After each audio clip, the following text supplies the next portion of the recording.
नमस्कार, स्वराज एक्सप्रेस में आप सभी का स्वागत है। मैं हूं आपके साथ कविता पांडे। तो मध्य प्रदेश में साइबर ठगों का जाल दिन ब दिन फैलता जा रहा है। इस जाल के फंदे से आईएएस आईपीएस अफसर भी अछूते नहीं है। कैसे ये गिरोह अब तक करोड़ों का लगा चुका है चुना, देखिए इस रिपोर्ट में। मध्य प्रदेश में इन दिनों साइबर ठगों का जाल फैलता जा रहा है। ऐसे कई मामले सामने आ चुके हैं जिसके चलते लोगों के साथ लाखों की ठगी हो चुकी है। इन मामलों से आईपीएस आईएएस अफसर भी अचूके नहीं हैं। इन अफसरों के नाम से भी फर्जीवाड़े का खेल चल रहा है। दरअसल जिन अधिकारियों के कंधों पर लोगों को ठगी से बचाने की जिम्मेदारी है, वे खुद साइबर ठगों के निशाने पर हैं। ठगों ने आईएएस और आईपीएस अधिकारियों के फेसबुक अकाउंट हैक करने के बाद फर्जी अकाउंट बनाकर उनसे जुड़े लोगों से ठगी शुरू कर दी है। ताजा उदाहरण मध्य प्रदेश के मुरैना जिले के एसपी शैलेंद्र सिंह चौहान का है। बीते सप्ताह फेसबुक पर उनका फर्जी अकाउंट बनाया गया, 2 दिन पहले डिलीट कर दिया गया। श्योपुर के एसपी डॉक्टर राय सिंह नरवरिया का फर्जी फेसबुक अकाउंट बनाया। साइबर ठगों ने पुराने फर्नीचर और घर के सामान के फोटो पोस्ट कर दिए। पोस्ट पर लिखा कि तबादला हो जाने के कारण यह फर्नीचर व सामान बेचना है। कई लोगों से कुछ पैसा भी साइबर ठगों ने ले लिया। जानकारी लगते ही आईपीएस अधिकारी डॉक्टर नरवरिया ने अकाउंट बंद करा दिया। भिंड के एसपी डॉक्टर असित यादव के नाम से भी साइबर अपराधियों ने फर्जी फेसबुक अकाउंट बना लिया। एसपी के करीबियों के साथ ठगी का प्रयास किया। जानकारी लगते ही भिंड एसपी ने अकाउंट बंद करा दिया। अब भिंड की साइबर टीम इसकी जांच में जुटी है। मुरैना व इंदौर के पूर्व एसपी का भी अकाउंट बनाया गया। आईपीएस अधिकारी आशुतोष बागरी का फर्जी फेसबुक अकाउंट बनाया गया। फर्जी एसपी के द्वारा कई लोगों को ठगने का प्रयास किया गया। एसपी बागरी ने अपने मूल फेसबुक अकाउंट से इस फर्जी अकाउंट की जानकारी दी। किसी को फ्रेंड रिक्वेस्ट आए तो मत जुड़िए और ना ही कोई जानकारी दे। मुरैना के पूर्व कलेक्टर व वर्तमान में सतना कलेक्टर अनुराग वर्मा के नाम से फेसबुक पर 3 फर्जी अकाउंट बना लिए गए। आईपीएस अधिकारी वर्मा के नाम से कई लोगों से जानकारी मांगकर उनसे ठगी का प्रयास हुआ। मुरैना के पूर्व एसपी व वर्तमान में छतरपुर में डीआईजी ललित शाक्यवार के नाम से भी 1 महीने पहले फर्जी फेसबुक अकाउंट बना और उनके करीबियों को मैसेज कर फोन नंबर से लेकर अन्य जानकारी मांगी गई। मुरैना व श्योपुर के पूर्व और खंडवा के वर्तमान एसपी अनुराग सुजानिया के नाम से भी पिछले महीने फर्जी फेसबुक अकाउंट बनाया गया और उनके करीबियों को मैसेज करके ठगने का प्रयास किया, पर आईपीएस सुजानिया ने जानकारी लगते ही अकाउंट बंद करा दिया। मुरैना शिवपुरी श्योपुर के पूर्व एसपी और वर्तमान में पीएचक्यू में पदस्थ एडीजीपी सुनील कुमार पांडे के नाम से भी 15 दिन पहले ठगों ने फर्जी फेसबुक अकाउंट बना लिया था। बहरहाल ये पहला मामला नहीं है जब किसी अधिकारी के नाम से धोखाधड़ी की गई हो। इससे पहले भी इस तरह के मामले सामने आते रहे हैं। ऐसे में देखने वाली बात ये होगी कि आने वाले समय में इस तरह के साइबर लुटेरों को कब और कैसे गिरफ्त में लिया जाता है, ये देखने वाली बात होगी। सलमान खान, स्वराज एक्सप्रेस।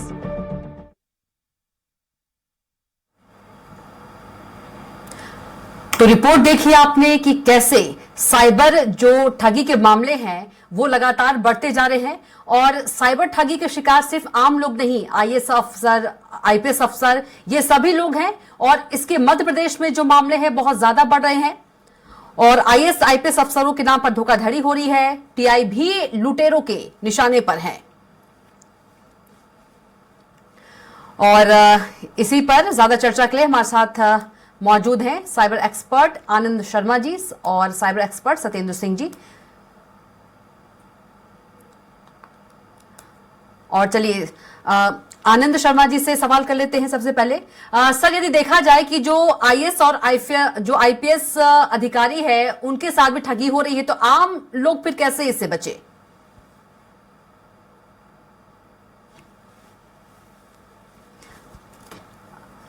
सर, आवाज पहुंच पा रही है आप तक? आनंद जी, आप तक आवाज पहुंच पा रही है? आनंद जी, यदि देखा जाए तो आईएएस और आईपीएस अफसर जो हैं वो ठगी का शिकार हो रहे हैं। जी, अगर देखा जाए आईएएस और आईपीएस अधिकारी जो हैं वो भी ठगी का शिकार हो रहे हैं, तो आम जो लोग हैं वो कैसे इससे बचे? देखिए, सबसे इम्पोर्टेंट चीज ये है कि साइबर जो भी अपराध हो रहे हैं, जी साइबर अपराधी कोई एक मामूली व्यक्ति नहीं होता है। साइबर अपराधी जो होता है वो बहुत ज्यादा एडवांस होता है, और एडवांस होने के साथ साथ ही वो नई नई टेक्निक्स पे काम करते हैं, क्योंकि जैसे ही हमको पता चलता है कि ये अपराध बहुत ज्यादा निरंतर होते जा रहे हैं, लोगों को अवेयरनेस जैसे ही हम उसकी करने का प्रयास करते जी। हैं, तो साइबर अपराधी जो है वो नए नए तरीके खोजने लगते हैं अपराध करने के। सबसे इंपॉर्टेंट जो है, अगर हमें साइबर अपराध को रोकना है तो सबसे ज्यादा इंपॉर्टेंट चीज है अवेयरनेस। सरकार को अवेयरनेस को लेकर के विभिन्न प्रोग्राम्स चलाए जाने चाहिए, क्योंकि हमारे देश में जितने भी साइबर अपराध हो रहे हैं वो अवेयरनेस नहीं है लोगों के अंदर, जो कि हम देखते हैं। जैसे अगर हम मान के चले, सोशल मीडिया पे फेक प्रोफाइल्स बना करके पैसे मांगने का जो है अपराध है वो बहुत ज्यादा कॉमन हो गया। तो उसके बाद उन्होंने फिर वीडियो कॉलिंग करके, फेक फीमेल्स के नाम से प्रोफाइल बनाकर वीडियो कॉलिंग करके और फिर अश्लील उनके वीडियो बना करके उन्होंने पैसे मांगने का अपराध चालू कर दिया। फिर उन्होंने एक नया देखा कि भाई आर्मी के प्रति लोगों का एक लगाव होता है, तो आर्मी ऑफिसर्स के नाम पर जो है OLX और विभिन्न वेबसाइट्स पे खरीदी और बिक्री के जो होते हैं केसेस, तो वो उनमें उन्होंने बोला कि हम एक आर्मी ऑफिसर है, आप हमारे अकाउंट में अभी, हम आपके अकाउंट में अभी इतने रुपए डाल दे रहे हैं, ये प्रोडक्ट हम ही को बेचिए आप। वो करके उन्होंने फिर वो OTP लोग भावनाओं में आकर के देने लग गए। इतने नए नए तरीके वो निकालते जा रहे हैं। एक अपराध जैसे ही गठित होता है और उस तरीके के जैसे ही निरंतर अपराध होना चालू होते हैं, जैसे ही हम अवेयरनेस करने की कोशिश करते हैं तो नए अपराध करने चालू कर देते हैं। तो इसका सबसे जो बेस्ट इसका उपाय है वह यह है कि जिस प्रकार के अपराधों को लेकर जैसे ही शिकायतें आने लगे, उसको लेकर के अवेयरनेस जनता में फैलाई जाए, और वो इस स्तर तक हो कि वो एकदम एंड जो पीपल है, सबसे आखिरी अंतिम व्यक्ति है, उस तक इस चीज की जानकारी हो। क्योंकि आज की डेट में स्मार्टफोन सभी के पास है, इंटरनेट सभी यूज कर रहे हैं, और खास तौर पे जो बुजुर्ग लोग हैं जिनको इस चीज के बारे में नहीं पता, उनके पेंशन के लाखों रुपए उनके अकाउंट में पड़े रहते हैं, तो ये जो साइबर ठग हैं उनकी जो गाड़ी कमाई होती है मेहनत की, उनको अपना निशाना बनाते हैं। तो अवेयरनेस सबसे बड़ी चीज है, यही मैं कहना चाहूंगा। जी बिल्कुल। हमारे साथ सत्येंद्र सिंह भी मौजूद है, वो भी साइबर एक्सपर्ट है। सर, यदि देखा जाए, आनंद जी कह रहे थे कि अवेयरनेस की बहुत जरूरत है, लेकिन यदि हम IAS अफसर की बात करें, IPS की बात करें, वो तो खुद अवेयर होते हैं, लेकिन उनके साथ भी ठगी हो रही है, वो भी ठगी का शिकार हो रहे हैं। माफ कीजिएगा, यशदीप चतुर्वेदी जी। अच्छा, धन्यवाद जी। जी, एक्चुअली मैं as a cyber law expert पिछले 10 साल से वर्क कर रहा हूं। मैंने सेमिनार, वर्कशॉप, ट्रेनिंग इत्यादि दिए हैं, और इसके साथ ही मैं जो साइबर फ्रॉड के केसेस होते हैं, इसको मैं एक स्पेशल कोर्ट होती है adjudicating officer under information technology act जी, इसमें केसेस भी प्रेजेंट करता हूं, जैसे नेट बैंकिंग फ्रॉड है, UPI फ्रॉड है, जिसमें अनऑथराइज्ड ट्रांजेक्शन होते हैं। इसके आधार पे जो मेरा एनालिसिस निकल के आता है, वो बिल्कुल आनंद जी ने सही कहा कि अवेयरनेस सबसे ज्यादा जरूरी है। पर अवेयरनेस के साथ साथ जो ई गवर्नेंस सेवाएं हैं या जो बैंकिंग सर्विसेज हैं, उसको लेकर बैंक कई बार नई सर्विसेज चालू करते हैं, जबकि उस सर्विसेज के बारे में उनको कई कस्टमर्स को पता ही नहीं होता है। जैसे अभी कुछ समय पहले मेरे पास सामने केस आया था, जिसमें एक महिला के अकाउंट में पहले योनो ऐप स्टार्ट किया गया, नेट बैंकिंग चालू किया गया कॉल करके OTP लेकर, फिर उसके बाद में उसके अकाउंट से जो FD उसके बने हुए थे अलग अलग ब्रांचेस में, उन FDs को ब्रेक कर FD के अगेंस्ट में ओवरड्राफ्ट लोन लिया गया। अब ये सर्विस स्टेट बैंक ने चालू की कि आप अपनी FD के अगेंस्ट में ओवरड्राफ्ट लोन ले सकते हो, लेकिन एक आम कस्टमर को ये नहीं पता कि मेरी FD योनो पे शो होती है या उसके अगेंस्ट में इतना इजी वे में लोन ले सकते हैं। तो बिल्कुल ये सही बात है कि यदि कोई, जैसे हम किसानों को अगर ले लें, जो सबसे एंड यूजर माने जाते हैं, जिनको हम ये कह सकते हैं जो शिक्षित बहुत ज्यादा नहीं होते हैं, तो वहां पे भी अभी कृषि का जो आदान जो खरीद बिक्री है वो भी ऑनलाइन मोबाइल पे उस पर SMS आता है, रजिस्ट्रेशन होता है। पर इसी का फायदा साइबर क्रिमिनल्स उठाते हैं। वो ये वॉच करते हैं, जैसे लाडली लक्ष्मी योजना, लाडली बहना योजना चली, इसके रजिस्ट्रेशन के नाम पे बहुत सारे फ्रॉड हो गए। तो लोगों को ये ट्रस्ट दिलाना कि किस तरीके से आपको सही व्यक्ति तक पहुंचना है। अब जैसे कियोस्क सेंटर्स बने हुए हैं, तो कियोस्क सेंटर्स का भी गवर्नमेंट के द्वारा कभी कोई ऑडिट नहीं कराया गया, कभी उनका सुरक्षा ऑडिट नहीं कराया गया कि आखिर वो किस तरीके से कस्टमर का डेटा इंफॉर्मेशन को हैंडल करते हैं, क्योंकि जो इंफॉर्मेशन है वही सब कुछ साइबर की दुनिया में है। अभी एक 96 लाख का फ्रॉड हुआ, जिसमें फेक चेक का उपयोग किया गया और असली चेक उस कस्टमर के पास थे। भोपाल का ही केस था, जिसमें कि उनको वापस भी बैंक के द्वारा नोटिस मैंने उनके माध्यम से भिजवाया था, और बैंक ने वो 96 लाख रुपीस वापस किए। पर यह सोचने की बात यह थी कि ट्राई के द्वारा एक सर्विस दी जाती है कि आपकी अगर सिम या मोबाइल फोन गुम जाए तो इमरजेंसी में अपनी सिम आप बंद कर सकते हो, उसमें आपको अपनी कुछ डिटेल देनी पड़ती है। अब वो डिटेल आपके आधार कार्ड पे प्रिंट है, जैसे आपका नाम है, डेट ऑफ बर्थ है, वगैरह वगैरह, और वो अगर किसी व्यक्ति को मिल जाए तो आपकी सिम बंद करा सकता है। तो उसकी सिम बंद कराई गई ताकि उसको एसएमएस अलर्ट रिसीव ना हो।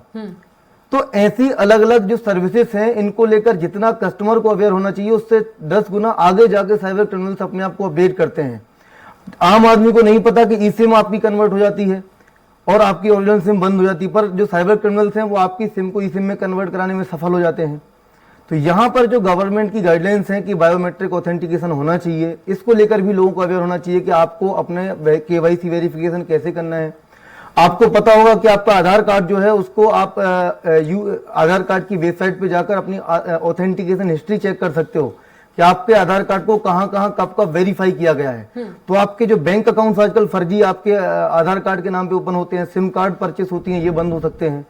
पर ये सभी सुविधाएं अवेलेबल हैं कहीं ना कहीं शासन के पोर्टल पे, शासन की योजनाओं में, पर आम लोगों को इसकी जानकारी नहीं है। इसी के साथ साथ जो शासन द्वारा ई गवर्नेंस की सेवाएं दी जा रही हैं पोर्टल्स के माध्यम से, उसको लेकर भी एक अवेयरनेस, एक ऑडिट होना चाहिए, सुरक्षा ऑडिट होना चाहिए कि आखिर वो कितने सुरक्षित हैं। वो लोगों की इंफॉर्मेशन को जब सेवा देने के लिए लेते हैं अपने प्लेटफॉर्म पे, तो उसका बाद में कैसे हैंडल करते हैं। अभी कुछ समय पहले केस आया था जिसमें कि एक व्यक्ति के पास में लगभग 1000 लोगों के आधार कार्ड की स्कैन कॉपी मिली जी। तो यदि ऐसे कियोस्क ऑपरेटर्स जो चलते हैं वहां पे भी सुरक्षा ऑडिट किए जाए तो ये मालूम चलेगा कि ऐसी कहां समस्याएं आ रही हैं, इनको कैसे खत्म करना है जी। एक किसान का मेरे सामने केस आया था जिसमें उनके जो आज आपने सुना होगा आधार एनेबल्ड पेमेंट सिस्टम, जिसमें बायोमेट्रिक के आधार पर पेमेंट हो जाता है।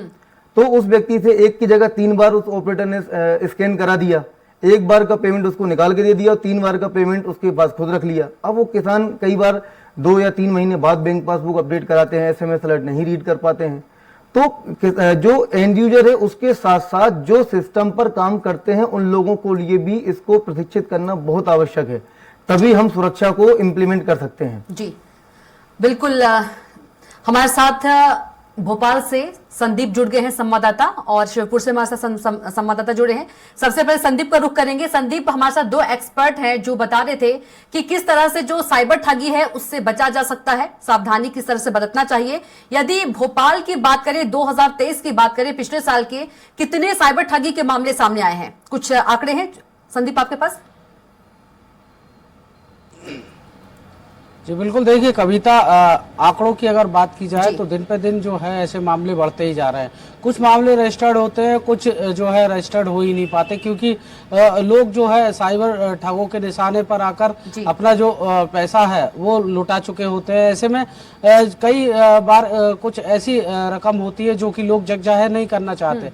ऐसे में आंकड़े जो है ज्यादा तौर पर बाहर निकल कर नहीं आ पाते हैं। हालांकि जो साइबर पुलिस है या साइबर मुख्यालय की अगर बात की जाए, जो इसके लिए जिम्मेदार है, वही लगातार इसको लेकर जो अवेयरनेस प्रोग्राम है वो चलाने की बात तो करते हैं, लेकिन कहीं ना कहीं जो अवेयरनेस प्रोग्राम है साइबर को लेकर, जिस तरह से कार्यशालाएं होनी चाहिए या लोगों को जगह जगह जो है अवेयर किया जाना चाहिए, उसकी कमी साफ तौर पर मध्य प्रदेश में दिखाई देती है। जो आईपीएस या आईएएस जिनके जुम्मे ये साइबर ठगों से निपटने की चुनौती है, वही इसके शिकार हो रहे हो। तो ऐसे में अंदाजा लगाया जा सकता है कविता कि किस तरह से जो है साइबर क्राइम का एक गढ़ मध्य प्रदेश बनता जा रहा है। आंकड़ों की अगर बात की जाए तो तकरीबन बीते एक माह में जो है तकरीबन 100 से 150 के आसपास जो है वो साइबर क्राइम के मामले साइबर जो सेल है वहां तक पहुंचे, लेकिन उसके बावजूद अभी तक जो है कई मामलों में पुलिस को सफलता मिली, लेकिन कई मामले ऐसे भी हैं जिन तक अभी पुलिस पहुंच नहीं पाई है, क्योंकि साइबर क्राइम का जाल ऐसा है कि ट्रेस करते करते पुलिस को काफी वक्त लग जाता है। साइबर क्राइम होता कहीं से है, मोबाइल के माध्यम से या नेट के माध्यम से, इसके चलते पुलिस को कहीं ना कहीं संदीप एक बड़ा जाल कहा जा सकता है साइबर ठगी को। संदीप जी बिल्कुल, देखिए ये पूरा का पूरा जो साइबर वर्ल्ड है पूरा कहीं ना कहीं कनेक्टेड है, पूरे वर्ल्ड से ये कनेक्टेड है। ऐसे में भारत ही नहीं, भारत के बाहर से भी जो है साइबर जो अटैक्स है वो होते रहते हैं। चाहे बात की जाए मॉलवेयर अटैक्स की, चाहे बात की जाए बीते दिनों कई जो सरकारी साइट है। बिल्कुल संदीप, लौटूंगे आपके पास। हमारे साथ शिवपुर से हेम कुमार तिवारी भी संवाददाता जुड़े हैं। हेम कुमार, यदि शिवपुर की बात करें, शिवपुर में पिछले साल की बात करें, कितने मामले साइबर ठगी के सामने आए हैं और कितने पर एक्शन लिया गया है? कविता आपको बताना चाहूंगा कि श्योपुर में जो ठगी सागर ठगी है उसके कई जो केस है वो रजिस्टर्ड नहीं हो पाया, कई हो पाया। तो ऐसे में जो आंकड़ा है वो बताने में मुश्किल है, लेकिन श्योपुर के जो वर्तमान एसपी है डॉक्टर राज सिंह गरपरिया, वो भी साइबर ठगी के निशाने पर हो चुके हैं। जैसा कि आपको बता दूं कि मुरैना से उनका ट्रांसफर श्योपुर होता है, वैसे ही साइबर जो ठगी है उन्होंने उनका फेसबुक अकाउंट फर्जी खोला, उस पर उन्होंने फर्नीचर का सामान भी फोटो पीछे डाल दिया। उससे कई लोगों से उन्होंने पैसे मांगे थे और कुछ लोग दे चुके थे। जब इसकी भनक श्योपुर एसपी डॉक्टर राज सिंह गरबड़िया को लगी तो उन्होंने तत्काल प्रभाव से जो अकाउंट था फेसबुक पर बनाया था फर्जी, उसको बंद कराया, फिर इसकी जांच है वो शुरू कर दी है। इससे पहले भी जो श्योपुर के वर्तमान जो पूर्व एसपी है अनुराग जी, वो भी हो चुके हैं और कई जो अधिकारी है बड़े बड़े, जैसे कि वर्तमान पूर्व में विजयपुर के जनपद सीईओ ब्रह्मित गुप्ता है, वो भी साइबर ठगी के निशाने पर आ चुके हैं और कई लोग वहां से पैसे भी ऐसे ही वसूले जा चुके हैं। जी जी बिल्कुल, आनंद शर्मा जी के पास चलेंगे। आनंद शर्मा जी, हेम तिवारी हमारे संवाददाता बता रहे थे जो पुलिस अधिकारी है वो खुद ही इस ठगी में शामिल है, ठगी का शिकार हुए हैं, तो कहीं ना कहीं जो कानून के रक्षक है उनको लेकर ही जो साइबर जो ठग हैं उनको डर नहीं, तो कहीं ना कहीं कानून का डर नहीं, इसलिए इतना वो ठगी करते हैं पुलिस अधिकारियों के साथ भी। देखिए कविता जी, जैसा मैंने आपको पहले भी कहा था कि ये जो साइबर क्रिमिनल्स होते हैं ये कोई मामूली अपराधी नहीं होते हैं। इनका जो नॉलेज होता है बहुत ही वास्ट होता है उस चीज को लेकर के, और ये नई नई टेक्निक्स निकालते रहते हैं। जैसे आपने कहा कि आईएएस और आईपीएस भी इसके शिकार हो जाते हैं साइबर ठगी का, तो आईएएस और आईपीएस वो अपने कामों में एक्सपर्ट होते हैं, लेकिन परंतु जो ये साइबर एक्सपर्ट है वो उनसे भी आगे की सोच रखते हैं, नए नए तरीके वो लोग निकालते रहते हैं। जैसे ही आप एक चीज को लेके अवेयर होते हैं तो वो नया तरीका निकाल लेते हैं। अभी मुझे रिसेंटली एक नई चीज पता चली है कि इस प्रकार से भी हो रहा है कि हमारे ही मोबाइल नंबर से कॉल जाएगा सामने वाले व्यक्ति को और एआई के माध्यम से हमारी ही आवाज से सामने वाले से बात होगी और पैसे मांगे जाएंगे और अकाउंट नंबर कोई सा दिया जाएगा या फिर मोबाइल नंबर दिया जाएगा कि इस पे आप पैसे दिए जाएं। इस प्रकार के भी अपराध हो रहे हैं आज की डेट में। तो आप सोचिए कि जब हमारे नंबर से कॉल जाएगा हमारे किसी परिचित को और हमारी आवाज में बात की जाएगी और उस व्यक्ति से पैसे मांगे जाएंगे, तो इसके बहुत ज्यादा चांस है कि वो पैसे देगा। और जो कि सोशल मीडिया को लेकर के, क्योंकि आज की डेट में हर व्यक्ति सोशल मीडिया पे अकाउंट बना के रखा हुआ है और सोशल मीडिया के माध्यम से लोग इजीली फ्रेंड रिक्वेस्ट भेजते हैं लोगों को, फेक प्रोफाइल बना करके और दूसरों के नाम से लगातार निरंतर फिर पैसे मांगते हैं। आप 100 लोगों से आप पैसे मांगेंगे तो उसमें से 10-20 लोग इजीली पैसा दे देते हैं। तो it's all about awareness, government को अवेयरनेस को लेकर के और अपनी जो गवर्नमेंट को भी अपना तंत्र जो साइबर ठग है या जो साइबर अपराधी है, साइबर क्रिमिनल्स हैं, उनसे भी हमको आगे की सोच रखनी पड़ेगी और इस प्रकार की एक टीम गठित करनी पड़ेगी जो कि निरंतर नए नए जो अपराध हो रहे हैं उनको तुरंत बिल्कुल आइडेंटिफाई करके अपने पूरे पहले तो अधिकारियों को ट्रेनिंग दी जाए उनके माध्यम से, और फिर जो नॉर्मल जो हमारे सामान्य लोग हैं उन तक इस चीज की खबर पहुंचाई जाए कि ये एक नया जो है यही एक एकमात्र तरीका है। और जो साइबर क्रिमिनल है एक्चुअली जैसा कि अभी बताया गया कि वो फेक आईडी यूज करते हैं, सब कुछ फेक रहता है, उनका अकाउंट भी वो दूसरे के नाम से खुलवाते हैं। जैसे ही उनके अकाउंट में पैसा आ जाता है वो अकाउंट में उनको कोई लेना देना नहीं होता। और ऐसी आम जनता जो बहुत ही पैसों को लेकर आर्थिक रूप से कमजोर होंगे या जिन्हें बिल्कुल कोई आइडिया नहीं है, उनके आईडी कार्ड्स यूज करके, जैसे कि भी बताया कि सिम भी एक्टिवेट, यशदीप जी ने बताया कि सिम ले लेते हैं दूसरों के नाम से, अकाउंट दूसरों के नाम से खुलवा लेते हैं, तो उनको पकड़ना बहुत ही मुश्किल हो जाता है। जी बिल्कुल। तो जो फेक जो क्रिमिनल्स है उनको आप, लेकिन जहां कहीं भी, लेकिन कभी ना कभी कोई अपराधी जहां भी कोई गलती करे उसको पकड़कर इतना जबरदस्त उसको सजा मिलनी चाहिए जिससे कि फ्यूचर में एक मैसेज जाता रहे कि इस प्रकार के अपराध ना करें। बिल्कुल तो प्रकार से जी बिल्कुल यशदीप जी, कहीं ना कहीं जो अपराधी तक जो पुलिस है वो पहुंच नहीं पाती है, ये भी एक कारण हो सकता है साइबर ठगी के मामले बढ़ने का। और कानून बताइए, क्या कुछ कानून होता है, कितने साल की सजा होती है? देखिए, साइबर अपराध अलग अलग प्रकार के हो सकते हैं। अगर हम आईटी एक्ट की बात करें तो आईटी एक्ट में सामान्य रूप से 3 साल तक की सजा का प्रावधान है, पर इसके साथ साथ जो अन्य भारतीय एक्ट हैं वो भी इस पर लागू होते हैं जी। लेकिन यहाँ पे अगर हम बात करें कि रीजन देखें कि आखिर साइबर फ्रॉड को लेकर अगर हम अलर्ट होना चाहें या लोग समझना चाहें कि हम कैसे समझें कि हमारे साथ साइबर फ्रॉड हो रहा है, तो मैंने कॉमनली इसका जो निष्कर्ष निकाला है 3 टाइप के रीजन में आइडेंटिफाई कर पाया हूँ। जिसमें एक तो साइबर क्रिमिनल्स डर दिखाते हैं लोगों को जी। जैसे वो कहते हैं कि आपने कुछ ऑनलाइन सर्विस ली है या आपने कोई वर्क फ्रॉम होम किया उसको आप कर नहीं पाए तो आपको हम कोर्ट में आपके खिलाफ केस फाइल करेंगे। अभी रिसेंटली एक केस आया था स्टेट साइबर सेल में, जिसमें एक महिला को मुंबई से फोन आया कस्टम से कि हम कस्टम डिपार्टमेंट से बात करें कि आप कोरियर भेजना चाहते हो पाकिस्तान जो आपके नाम से, जबकि उसने नहीं भेजा। तो आपका सीबीआई ने केस रजिस्टर्ड कर लिया है। तो ऐसे आजकल लॉ इन्फोर्समेंट के नाम से लोग डर दिखाते हैं, या यूं कहेंगे कि इमरजेंसी क्रिएट करेंगे कि आपका कल बिजली का कनेक्शन बंद हो जाएगा, या आप बाहर हो और आपका कल पानी बंद हो जाएगा। ऐसी सर्विसेज जाके आपको लगे कि यार ये बंद ना हो जाए, मुझे प्रॉब्लम होगी, तो मैं तुरंत पेमेंट डाल दूं। दूसरा इसमें आता है कि वो लालच देते हैं, जिसमें कि आपको जैसे सर ने बताया कि अभी ऑनलाइन कोई पोस्ट डाल देंगे कि आपको कम समय में ज्यादा अर्निंग मिलेगी, या कोई रिवॉर्ड पॉइंट का लालच देते हैं। तो ऐसे अलग अलग रीजंस देते हैं, सुविधा देते हैं। जैसे अभी एक केस मेरे पास 9 लाख का फ्रॉड हुआ, जिसमें एक व्यक्ति पीएफ उसका नहीं आ रहा था, तो पीएफ डिपार्टमेंट का नंबर सर्च किया और उसको कॉल आया कि आईसीआईसीआई बैंक से। तो वो उसको मालूम है कि मैं पीएफ की सर्च कर रहा हूँ, फिर भी वो आईसीआईसीआई बैंक के रिप्रेजेंटेटिव को सब कुछ बता रहा। तो उन्होंने उसके मोबाइल पे एनी डेस्क एप्लीकेशन डाल दी, और उसके मोबाइल को वो एक बंदा फोन पे बात करता रहा, दूसरे बंदे ने पूरा पेमेंट जो है उनके मोबाइल को ही एक्सेस करके पूरा फंड निकाल लिया। तो यहाँ पे जब आपको ऐसा लगता है कि कोई ज्यादा डराने की कोशिश कर रहा है कि नहीं, अगर आप जल्दी एक्शन लो वरना आपके साथ गलत हो जाएगा, तो आप समझ जाओ ये क्राइम है। किसी व्यक्ति के नाम से कॉल करता है या प्रोफाइल बनाता है कि मुझे अर्जेंट पेमेंट चाहिए, तो आप समझ जाइए वहां पे क्राइम है। अब दो टाइप के ट्रांजेक्शन होते हैं, एक तो होते हैं अनऑथराइज्ड ट्रांजेक्शन और एक होते हैं चीटिंग।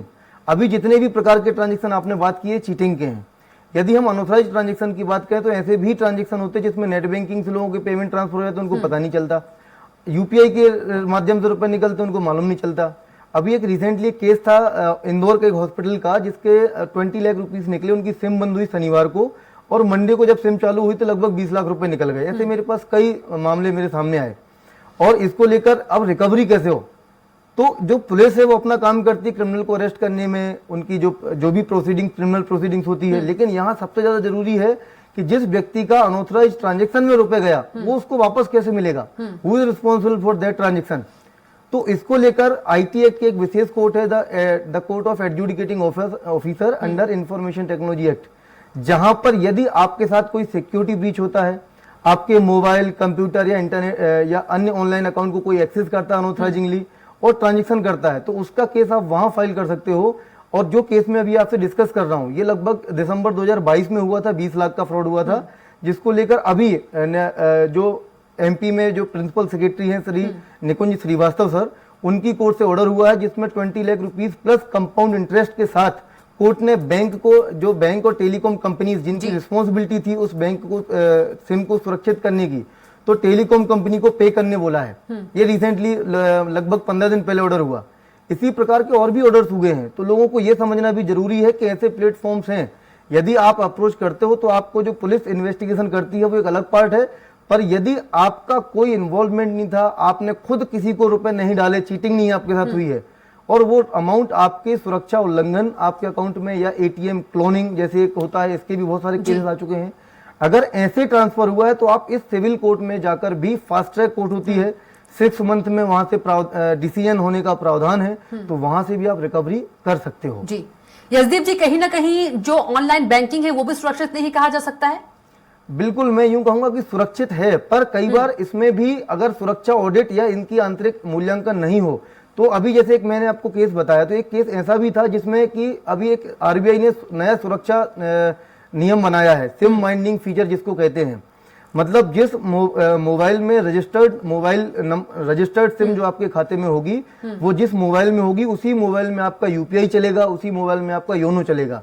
पर अभी कुछ केसेस आए थे एसबीआई के थे, जिसमें कि एक ही समय पे जी उस कस्टमर के पास में यूपीआई चल रहा था पर अदर फोन में वो योनो चलने लगा, तो ये सुरक्षा उल्लंघन है जी। इसको लेकर बैंकों को अपना इंटरनल ऑडिट करना चाहिए।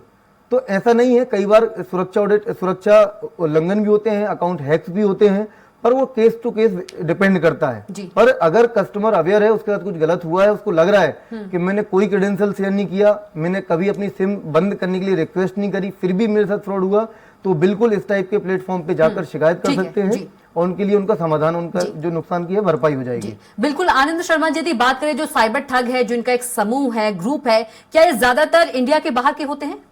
नहीं, ऐसा इम्पोर्टेंट नहीं है कि वो बाहर के ही हों, इंडिया के।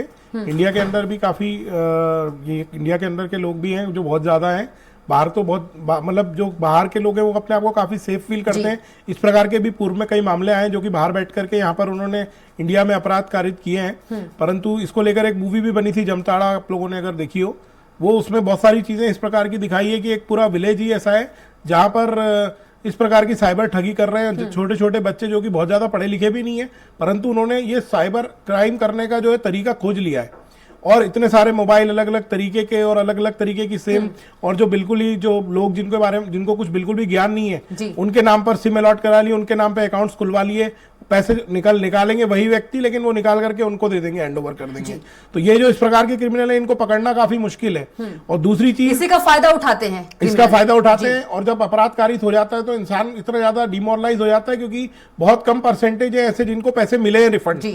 अभी हाल ही में मेरे एक परिचित हैं जो कि बहुत ज्यादा दूसरों को भी उन्होंने काफी अवेयर किया, परंतु वो खुद साइबर ठगी का शिकार हो गए।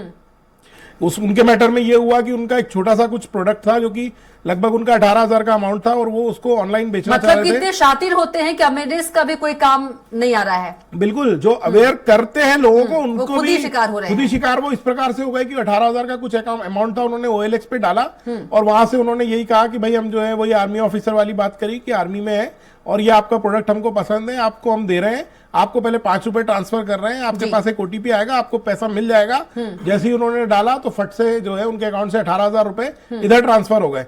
फिर उन्होंने उनको बोला कि हमारे पैसे कट गए, तो उन्होंने कहा ठीक है कोई बात नहीं, आप वापस से हम भेज रहे हैं, आप इसको करिए।